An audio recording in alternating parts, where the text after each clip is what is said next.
surtout, surtout, surtout, par pitié. Ça, c'est le plus gros conseil que je peux vous donner. Ne quittez pas un boulot en France, un CDI. Ne quittez pas une situation stable sans avoir étudié au préalable tous les tenants, aboutissants et toutes les choses ici en Côte d'Ivoire. Être blanc et pauvre en Côte d'Ivoire. Regardez bien jusqu'à la fin parce que le sujet il se développe, hein. C'est pas que blanc, noir, blablabla. Regardez bien jusqu'à la fin les gars. Je vis au Sénégal depuis 2 ans et voici les choses qui m'ont surprise quand je suis arrivée. Premièrement, ici... Avant, les études au Sénégal avaient un prestige énorme. Les étudiants venaient de partout. Aujourd'hui, la réalité, elle est différente. Salut les amis, dans la vidéo d'aujourd'hui, je vais vous jouer une vidéo intéressante des étrangers qui vivent au Sénégal et certains au Côte d'Ivoire. Merci et bienvenue. N'oubliez pas de vous abonner à cette chaîne YouTube pour plus de vidéos. 3 choses que j'ai adorées en Côte d'Ivoire. Numéro 1, l'ouverture d'esprit. Il faut savoir qu'en Côte d'Ivoire, vous avez 50% de chrétiens et 50% de musulmans. Et en tout cas, j'ai trouvé qu'ils cohabitaient très bien ensemble. Je trouvais qu'il y avait vraiment un respect de la foi de l'autre. Par exemple, je me souviens, je me baladais et d'un côté, j'entendais des chants chrétiens et de l'autre, l'appel à la prière musulmane. Et je trouvais ça vraiment magique. Aussi, à un moment, j'ai été dans une famille de confession musulmane et ils avaient du personnel qui, eux, étaient de confession chrétienne puisqu'ils chantaient, on les entendait, des chansons de Jésus. Et je trouvais ça vraiment magique, ils arrivaient à cohabiter tous ensemble. Ça montre que ça fonctionne avec du respect de l'autre et de l'écoute parce que c'est vrai qu'en Occident, on a tendance à faire beaucoup de conflits religieux. 2, l'hospitalité et l'accueil des Ivoiriens. J'ai été accueillie comme une reine, on m'a jamais aussi bien accueillie qu'en Côte d'Ivoire. Tout le monde me demandait si je manquais jamais de rien, que j'étais la bienvenue ici, que c'était même chez moi, enfin vraiment d'une gentillesse inouïe. C'est vrai qu'on peut se dire que bon, je suis une petite blanche, je vais en Afrique, etc. Il peut y avoir des regards un petit peu bizarres, etc. Et honnêtement, pas du tout. Je me suis jamais sentie un petit peu dévisagée, etc.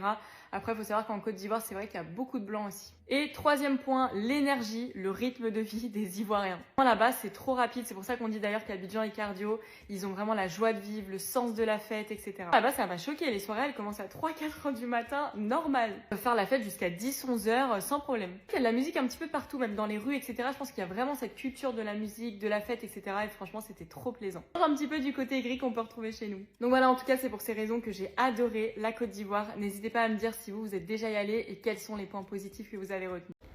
Je vis au Sénégal depuis 2 ans et voici les choses qui m'ont surprise quand je suis arrivée. Premièrement, ici, tout s'achète via WhatsApp, c'est-à-dire que les magasins n'ont pas de site internet, elles ont un WhatsApp et donc du coup tu commandes en direct et tu as une réponse vraiment dans la minute, donc hyper rapide, j'adore. Deuxièmement, tout se passe en livraison. Donc c'est aussi hyper rapide. Il suffit que tu commandes très rapidement via WhatsApp. Dans la journée, elles peuvent te livrer, que ce soit ton matériel électronique, ton pain, ta pâtisserie, tes chaussures, tout ce que tu veux. Il y a toujours une livraison de possible et donc c'est hyper rapide et hyper avantageux parce que tu n'as pas à sortir de chez toi pour aller dans le magasin. Troisièmement, ce que j'ai remarqué, c'est qu'à Dakar, il y a des balcons partout. Mais il n'y a jamais personne qui se pose sur les balcons.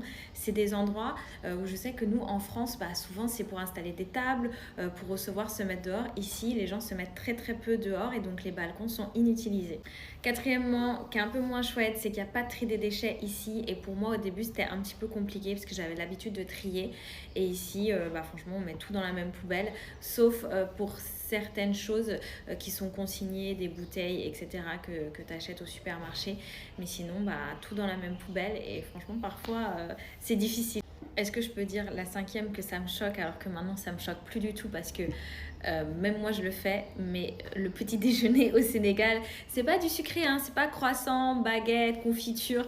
Non, c'est pain, haricots rouges, pain, œuf, pain, spaghetti, pain avec du thon.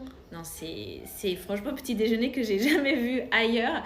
Vraiment très très consistant, mais délicieux. Franchement, moi-même maintenant, j'ai été convertie à ces petits déjeuners-là. Aujourd'hui, c'est des pays qui ont des groupes nationalistes, qui ont des groupes qui détestent les étrangers, qui haïssent les étrangers. Il faut qu'on se dise la vérité. On ne va pas venir ici parler du Maghreb tous les jours, du racisme au Maghreb. Il faut qu'on parle de la xénophobie qui est chez nous. Le Sénégal, Gabon, l'Afrique du Sud, Guinée équatoriale, Angola, c'est des pays où il y a des xénophobes. Au Sénégal, on a déjà vu un député à l'Assemblée nationale qui soulève la question des étrangers, plus précisément les Guinéens. Surtout, il parle des Peuls, etc. Il fixe les Peuls. C'est de la xénophobie. En fait, c'est être contre soi-même. Regardez aujourd'hui en Afrique du Sud. Les Sud-Africains qui caillassent les magasins des Ghanéens, Nigériens, Camerounais, Congolais, tout ça, c'est des questions de xénophobie. Au Gabon aussi, on a vu pareil, les Gabonais qui insultent visiblement les Béninois, rentrez chez vous.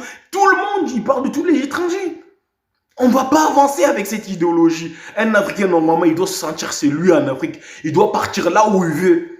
Mais si nous-mêmes, entre nous, on s'insulte, et quand tu soulèves cette question de xénophobie, ils vont venir t'insulter et te dire, rentre chez toi. Visiblement, la même chose que les Français, certains Français le font ici.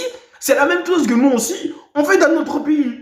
C'est un truc de fou. Quand je vois un Sénégalais qui insulte un Guinéen ou un autre Africain rentre chez toi, ou je vois un Sud-Africain qui insulte les autres rentrez chez vous, ça fait mal. Ça c'est pareil à Angola, c'est pareil au Gabon, c'est pareil voilà, en Guinée équatoriale. C'est triste en vrai. L'étranger peut vivre comme s'il était chez lui. Je m'explique. Au Sénégal, c'est un pays où si un étranger vient avec des bonnes intentions, genre tu ne voles pas, tu n'agresses pas, tu respectes la loi du pays, tu es tranquille, neutre, personne ne va te chercher des noises. Personne, que ce soit la police, rien, au contraire, même la police, s'ils te voient même la nuit, ils te protègent. Or que dans différents pays, si la police t'attrape là, soit c'est pour te veiller, ou soit c'est pour te proposer des trucs indécents. Dans différents pays, je n'ai pas cité les pays, dans différents pays. Donc, le Sénégal est le seul pays où tu peux habiter tranquillement et que personne ne te dérange. Ça, c'est leur caractère, en fait. Ils sont comme ça. Bon, un peu chez nous aussi, au Congo, c'est comme ça, la République du Congo. Nous aussi, c'est comme ça. À tous les nouveaux étudiants qui viendront bientôt à Dakar, je vais vous donner quelques petits conseils, tips pour pouvoir survivre dans la ville. Le premier conseil que je peux vous donner, c'est de toujours dire salam alaikum à votre voisin et surtout à votre boutiquier. Genre, soyez en paix, quoi. Soyez peace, soyez poli. Dites bonjour, dites salam alaikum parce que ça peut vous ouvrir certaines portes que peut-être maintenant, peut-être qu'en arrivant, vous n'allez pas voir, mais qu'après, vous allez vous rendre compte que, ouais, c'est bien. Après le salam alaikum, lorsque vous allez recevoir votre argent, pitié, payez d'abord votre loyer. Le loyer que tu ne payes pas, si tu es en colocation, il faut savoir que toute la maison dépendra de toi pour pouvoir solder le loyer de ton. Moi, perso, je pense que vaut mieux avoir un ventre vide que ne pas avoir un toit sur la tête. Au moins, tu pourras rentrer chez toi, tu vas dormir, même si tu n'as rien, c'est pas grave, mais dormir dehors. Pitié, ne venez pas nous causer les maux de tête, payez vos loyers, payez vos factures. Et le troisième conseil que je peux vous donner, c'est que ne soyez pas dans la vie du paraître. Si tu arrives, tu as ton Android, ne va pas t'endetter pour acheter un iPhone parce que tout le monde à l'université aura un iPhone. Va à ton propre rythme et ne copie personne. Je t'aurais dit. Avant, les études au Sénégal avaient un prestige énorme. Les étudiants venaient de partout. Aujourd'hui, la réalité, elle est différente. Surpopulation dans les facs, grève, lenteur, mais aussi des écoles privées qui ne font que grimper. Alors, faut-il venir? Oui, mais si et seulement si tu choisis ton établissement avec stratégie. Sinon, la déception, elle est garantie. J'ai fait une vidéo YouTube complète où je t'explique tout en détail. Va dans mon profil, tu verras le lien et tu pourras regarder la vidéo en détail. Et en même temps, dis-moi dans les commentaires, est-ce que toi, tu préfères une école publique ou une école privée une fois ici au Sénégal? Ce sont les expériences des étrangers au Sénégal. Maintenant, regardons les étrangers au Côte d'Ivoire. Surtout, par pitié. Ça, c'est le plus gros conseil que je peux vous donner. Ne quittez pas un boulot en France, un CDI. Ne quittez pas une situation stable sans avoir étudié au préalable tous les tenants, aboutissants et toutes les choses ici en Côte d'Ivoire ou en Afrique de manière générale en vous disant je vais tout quitter pour y aller. S'il vous plaît, ne quittez rien. Réfléchissez, étudiez votre projet, mûrissez-le avant de tout plaquer et de venir. Ne faites pas cette erreur. Et quand vous venez sur un autre continent, dans un autre pays, assurez-vous d'apprendre la culture, assurez-vous d'apprendre les mœurs, assurez-vous d'apprendre comment les choses fonctionnent. Vous ne pouvez pas venir avec la mentalité française en vous disant et en vous plaignant que les choses ne fonctionnent pas comme elles fonctionnent chez vous ici. Sinon, c'est que vous n'êtes pas prêt à venir et que vous n'avez rien à faire ici. En plus, en Côte d'Ivoire, pays de fierté comme ça, vous pensez que vous allez venir et comparer Abidjan à Paris? Mais on va vous chasser, on va rien vous donner. Quoi?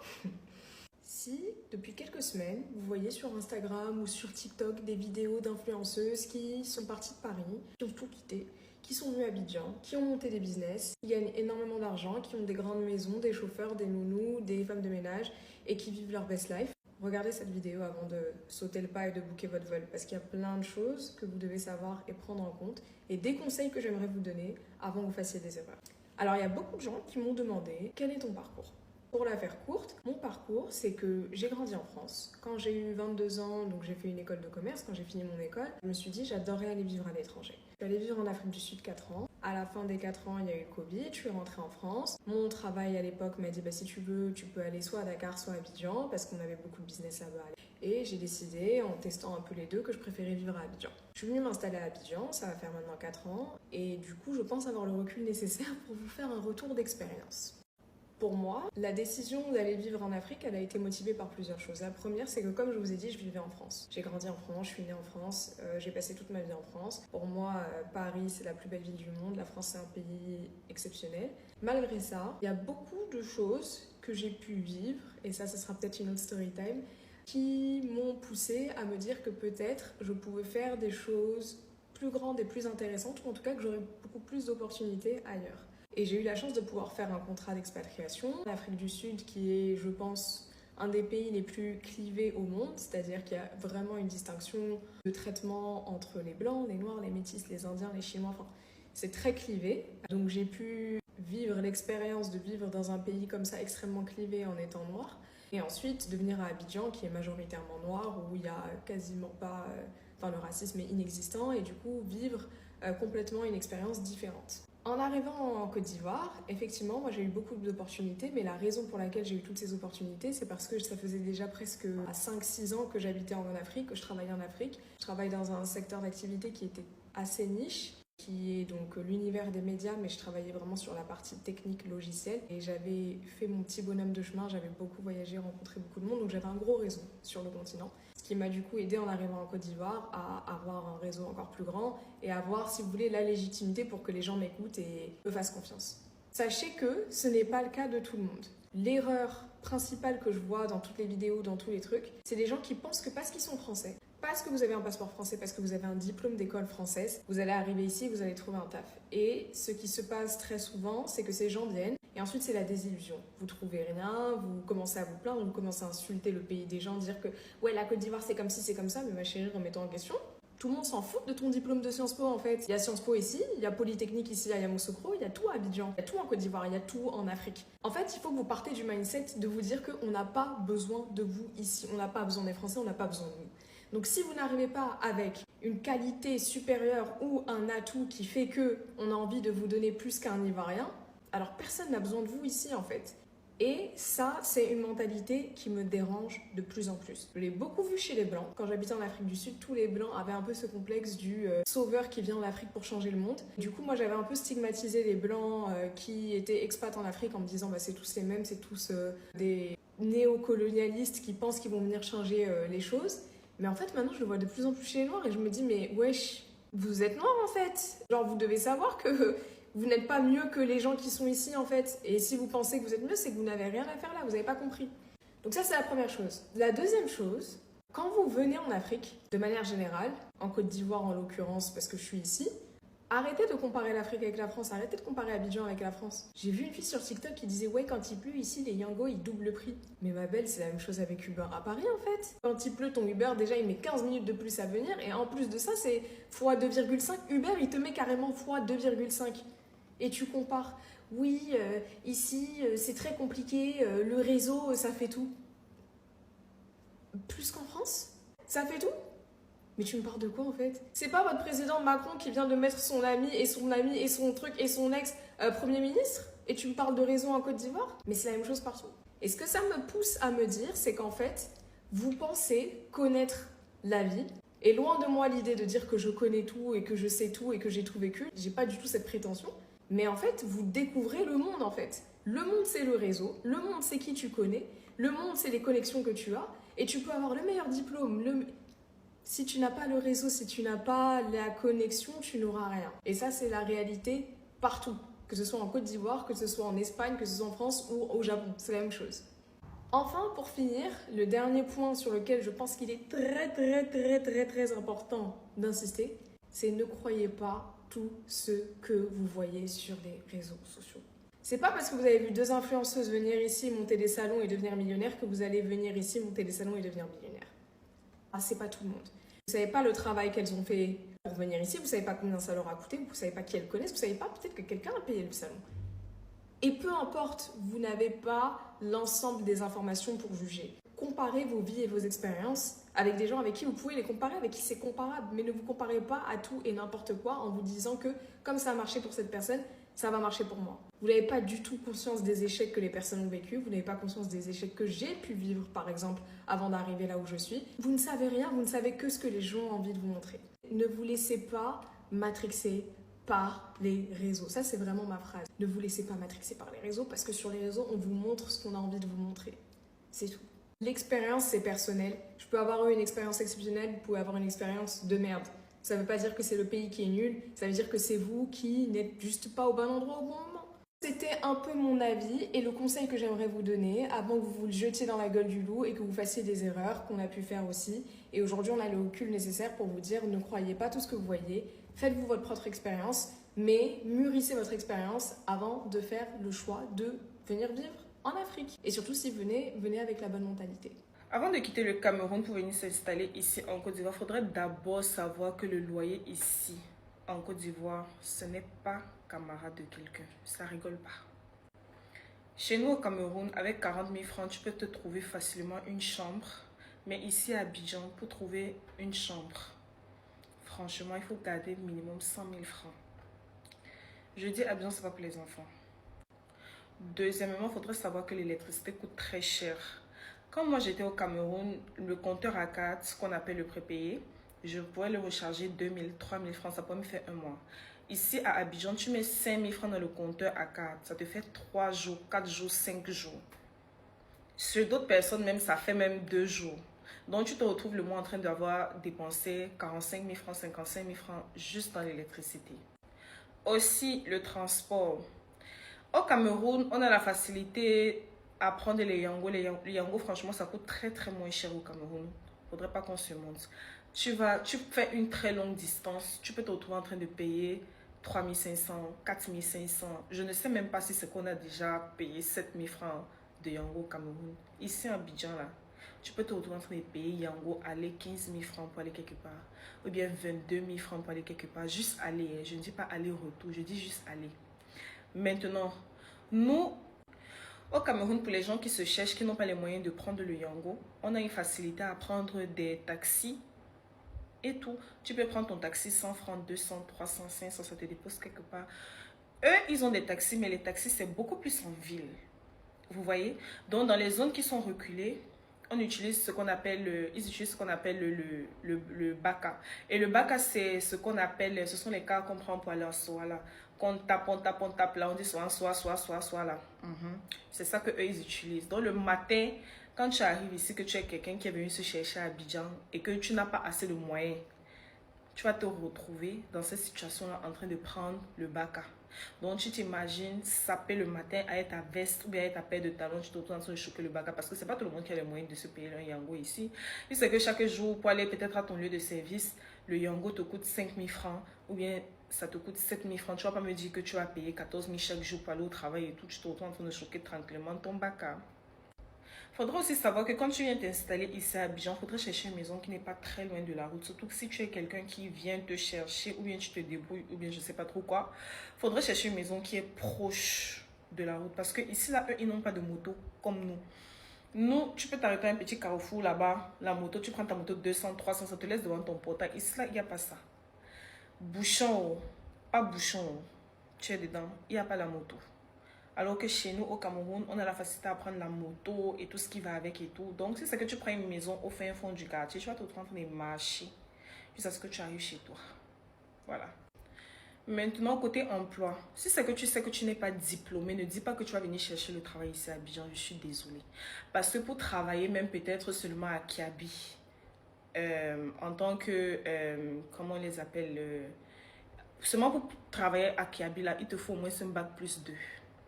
Pour travailler en tant que caissier à Carrefour ou bien je ne sais pas trop quoi, minimum bac plus 2. Donc si c'est que tu n'es pas diplômé, ça ne sert à rien de venir ici, dire que non, je viens à Abidjan, je viens me chercher. Tu ne vas pas travailler. Je ne sais pas quel travail tu pourras faire sans diplôme ici là, à Abidjan. Franchement, ça sera tellement difficile pour toi. Tu vas peut-être te dire que ah, j'ai pas de diplôme, je vais venir à Abidjan, je vais venir faire mon commerce et tout, parce que ici, les gens ont l'argent, les gens achètent beaucoup et tout. Si c'est que tu n'es pas connu, on va acheter chez toi comment? On va pas acheter. Nous tous, on voit ce qui se passe sur TikTok. Quand tu postes des vidéos normales et tout le monde vient, on commente, on like et tout. Il suffit juste que tu postes ton business. Fiant, personne ne like. Personne ne commente. Tu fais 200 vues, 300 vues, 500 vues.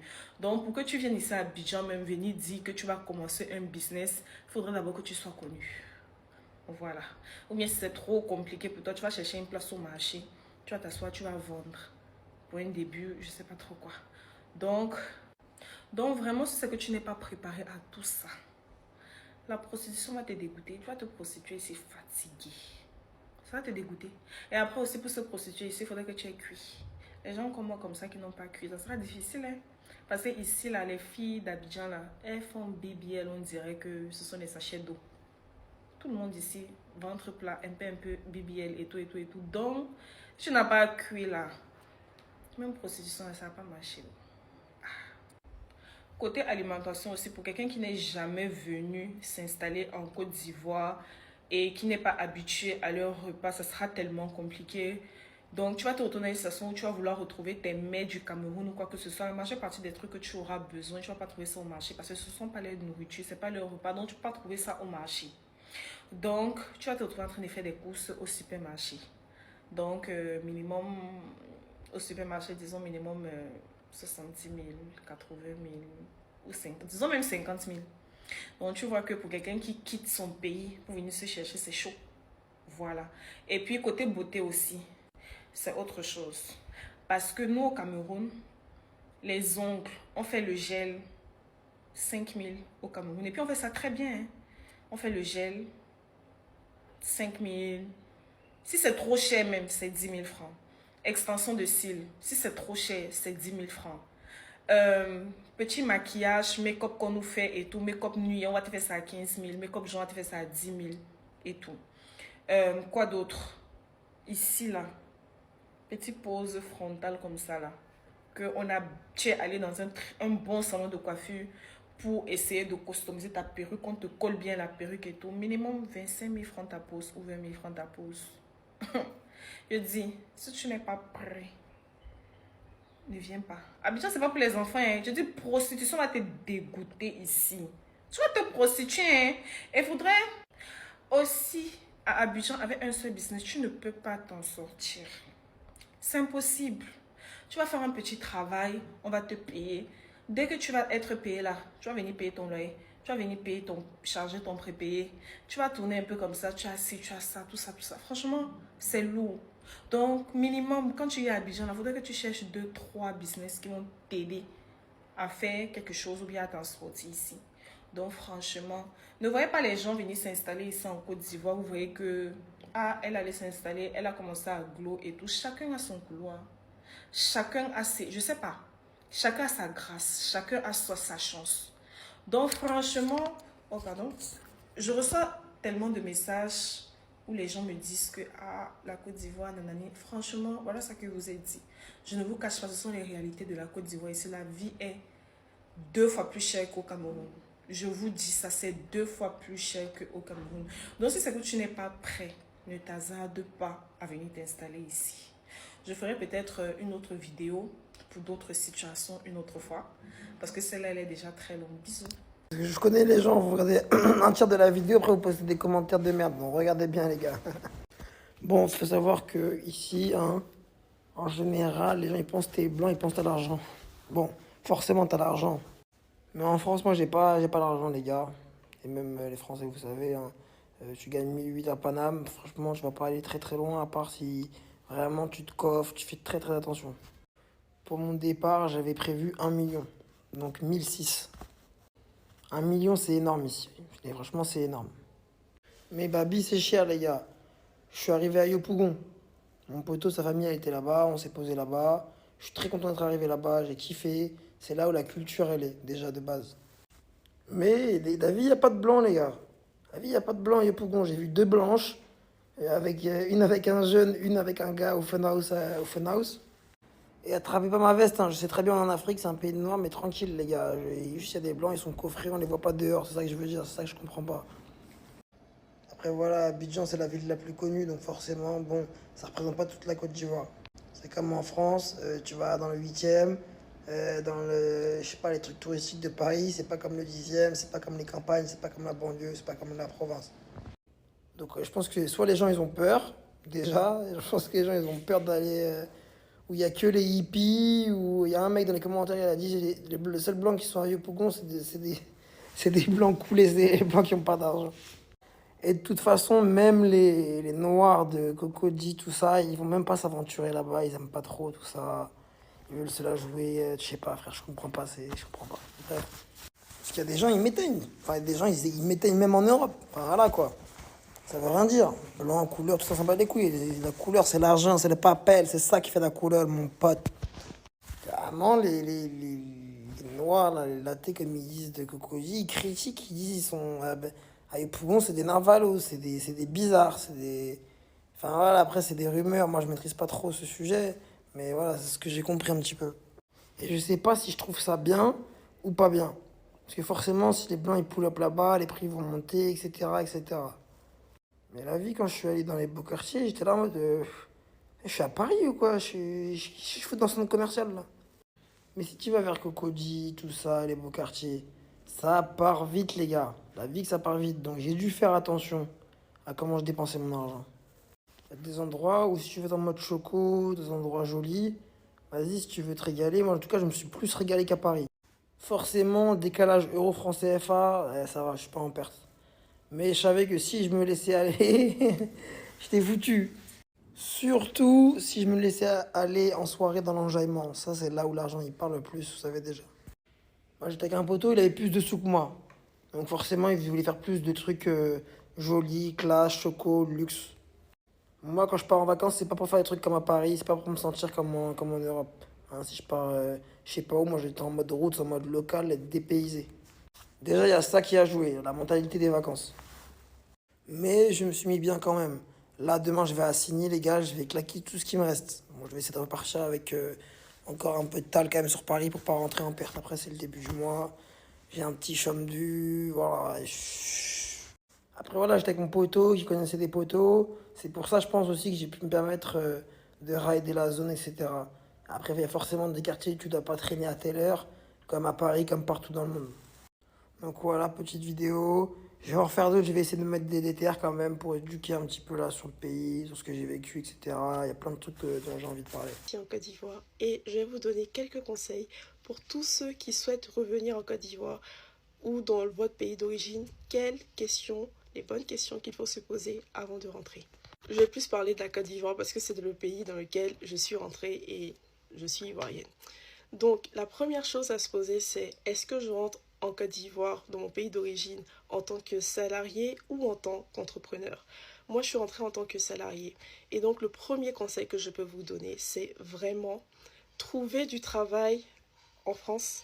Par exemple, trouver votre travail en France avant de venir ici en Côte d'Ivoire. Je vous explique. Sur ma page, je vous ai donné toutes les explications sur comment trouver des offres d'emploi, comment trouver du travail ici en Côte d'Ivoire et postuler. C'est possible, les entreprises peuvent vous appeler directement en étant en France ou aux États-Unis ou au Canada. Et vous pouvez passer vos entretiens à distance et venir et vous avez votre travail. C'est ce que j'ai fait. Pour ma part, c'est comme ça que je suis rentrée. Après, vraiment, chacun sa chance. Hein. Tu peux venir ici en n'ayant pas de travail et après tu postules et finalement tu as du travail. Mais le meilleur conseil que je peux vous donner, c'est trouver, en étant là-bas, trouver votre travail pour entrer en Côte d'Ivoire. Deuxième chose maintenant, les charges. Est-ce qu'en revenant vivre dans votre pays d'origine, vous allez vivre chez vos parents, retourner vivre en famille ou prendre votre appartement? Parce que ça aussi, il y a un coût. Ici en Côte d'Ivoire, vous pouvez trouver votre appartement avec, par exemple, en mettant appartement à louer en Côte d'Ivoire, vous contactez les agents immobiliers et si vous avez une personne de confiance ici, la personne fait vos visites à votre place. Mais généralement, c'est 5 mois de loyer qu'on vous demande.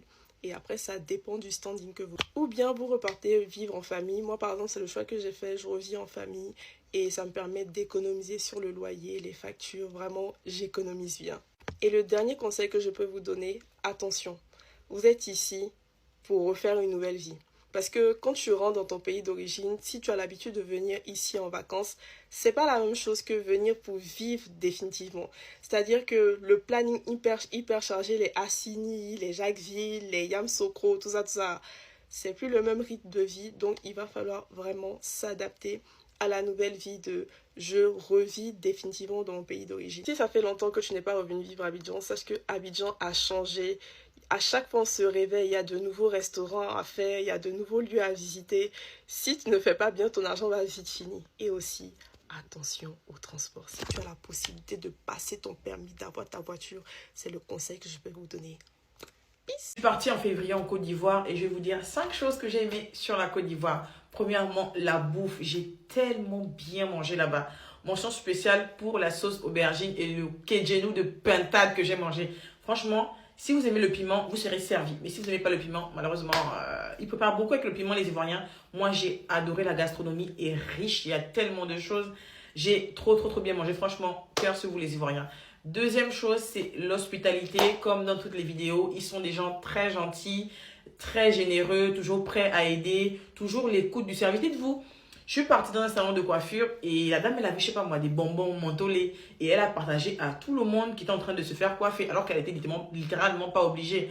En France, par exemple, si tu ouvres un bonbon, bah, ton bonbon, tu le bois, tu le manges tout seul et tant pis pour nous si nous sommes autour en fait. Troisième chose, c'est l'ambiance. Si vous êtes déprimé, si vous êtes en dépression, allez à Abidjan. Façon, vous allez vous amuser et façon, ils vont vous faire oublier vos problèmes.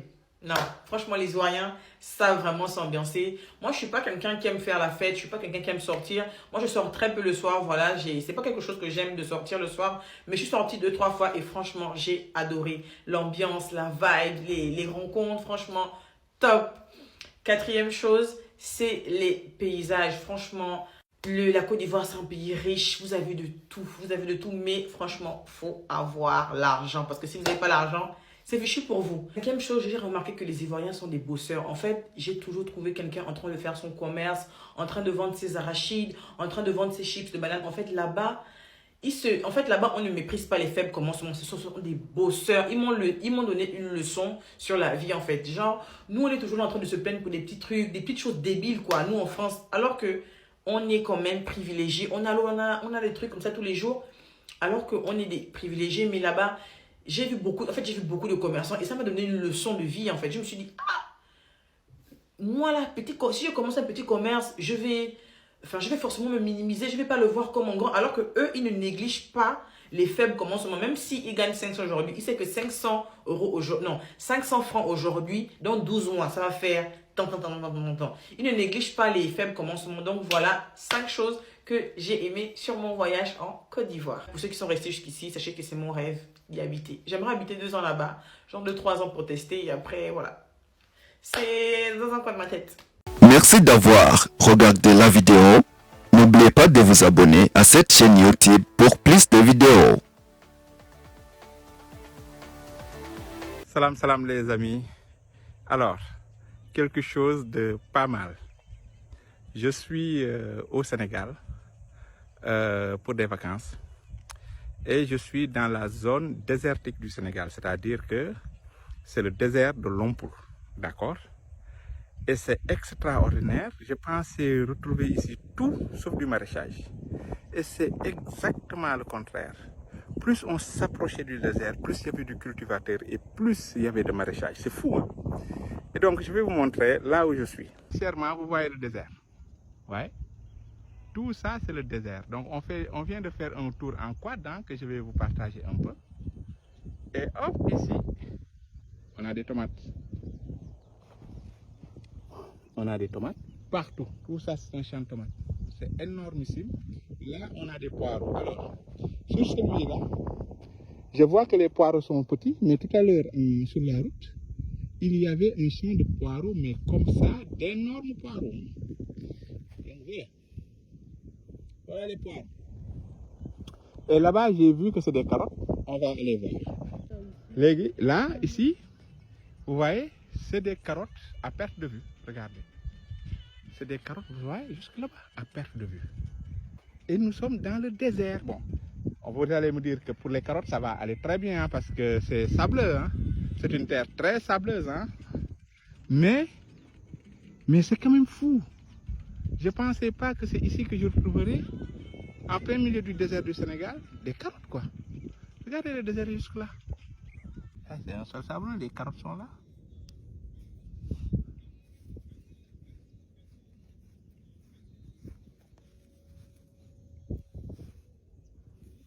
Incroyable. C'est fou, hein? C'est en train de désherber, je pense. Désert. Donc là, nous avons des pépinières d'oignons, là. Voilà, donc en fait, après, c'est ça qu'on va mettre. Comme en France, ce sont les bulbilles, en fait. Hein? Voilà, c'est les bulbilles. C'est les bulbilles d'oignons, donc voilà. Il y en a beaucoup, hein. Tout ça, c'est des bulbilles d'oignons. Extraordinaire. mun naa jël bi mun naa ki dama koy wane rek. Incroyable. Donc fii lan ngeen fii def à part gis naa man lu ma fi gis naa carotte gis naa tomate oignon. day am jaxato waaw. day am ay kaani salade. waaw. waaw. Voilà les amis, une très très belle découverte, c'est extraordinaire. Tout ce maraîchage dans le désert et donc j'ai parlé à un cultivateur là à côté, bon je ne l'ai pas filmé par respect, mais il me dit que c'est un sol extrêmement fertile et qu'il sort des quantités phénoménales de pommes de terre, d'oignons, de carottes, de tomates, de jaxato, de tout. Il dit que c'est extraordinairement fertile et la nappe phréatique n'est pas très loin. Donc à 18 mètres, tu as de l'eau et donc les plantes ne manquent pas d'eau non plus. Extraordinaire. Voilà la belle découverte que j'ai faite au Sénégal, dans le désert de Lompoul. Allez les amis, ciao ciao.